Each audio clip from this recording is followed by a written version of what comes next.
2 राज्यों में हुए चुनाव को लेकर कल जो मतगणना के बाद रिजल्ट आए, वो रिजल्ट हालाँकि चौंकाने वाले थे। और जहाँ तक जम्मू कश्मीर का मामला है, तो जम्मू कश्मीर को लेकर पहले से ये परसेप्शन भी था और रुझान भी थे कि जम्मू कश्मीर में जो जम्मू संभाग है, वहाँ बीजेपी सबसे अव्वल रहेगी, लेकिन कश्मीर संभाग में बीजेपी को वोट डाउन होना पड़ेगा, ऐसा ही हुआ। हालाँकि जम्मू संभाग में भी बीजेपी जो 45 सीटों में जो रिजल्ट आना था, उसके अनुरूप रिजल्ट नहीं आ पाया। दूसरी ओर जब हम हरियाणा की बात करते हैं, तो हरियाणा में बीजेपी अपने मकसद में कामयाब हो गई। हरियाणा में भी एक शोर-शराबा जब हम देखते थे, तो लगातार एक माहौल क्रिएट था कि हरियाणा में इस बार सरकार बदलने वाली है। 10 साल की जो एंटी इनकम्बेंसी है, उसका बहुत ज़्यादा विरोध था।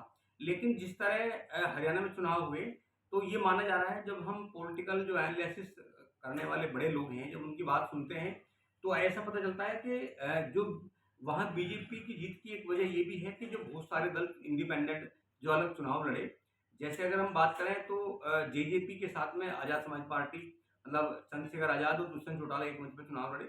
जब हम इनेलो की बात करते हैं तो अभय चौटाला एक मंच पर होकर चुनाव लड़े। तीसरे वहाँ कांग्रेस थी और निर्दलीय भी थे।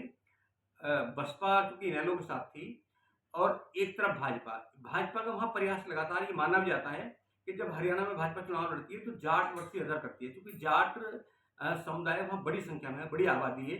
तो वहाँ बीजेपी को लगता है कि जब जाट वर्सेस अदर होता है तो वहाँ बीजेपी को सफलता मिलती है।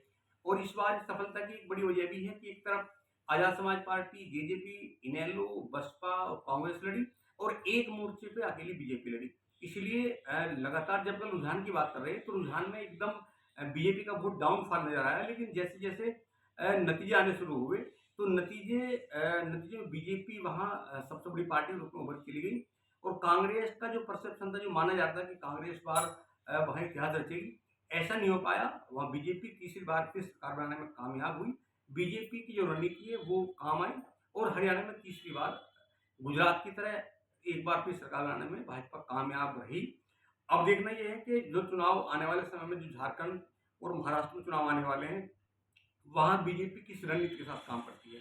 तो आप लगातार देखते रहिए 7 इंडिया न्यूज़। प्लीज़ आपसे रिक्वेस्ट है कि एक बार चैनल को सब्सक्राइब करें और वीडियो को शेयर करें। नमस्कार।